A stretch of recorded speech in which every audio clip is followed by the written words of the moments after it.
To bust our cravings for some healthy and delicious snack, we are gonna make paneer tikka. It is going to be super fun, quick, easy and yummy. So let's get started. Taking 4 tablespoons of hung curd, some salt to taste, half a teaspoon black salt, half a teaspoon black pepper, 1/3 teaspoon of cumin powder, 1/3 teaspoon garam masala, half a teaspoon chaat masala, red chili powder and 1/3 teaspoon turmeric with 1/3 teaspoon kasoori methi. Now I'm adding bilkul garam 1.5 teaspoon of सरसों का तेल. It will give smoky flavor to our paneer tikka. इसे mix कर लिया. थोड़ा सा lime juice, half a teaspoon around, and इसे भी हम मिक्स कर लेंगे.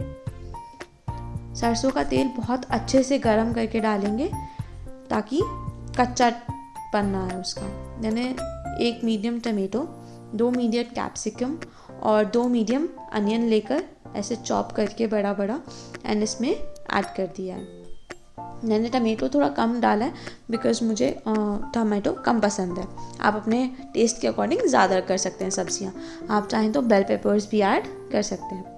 अब मैं इसमें पनीर क्यूब्स ऐड करूँगी. ये अराउंड 250 ग्राम्स ऑफ पनीर है जिसके इतने बड़े बड़े क्यूब्स मैंने कट करके इसमें ऐड किए.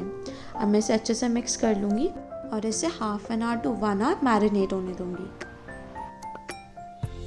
ये मैंने एक ग्रिलिंग पैन लिया है एंड मैंने इसे अच्छे से ऑयल से ग्रीस कर लिया. अब मैं सारे से क्यूब्स इस पर रख कर इसे अच्छे से कुक कर लूँगी until it gets nice golden brownish color. See, it is looking amazing.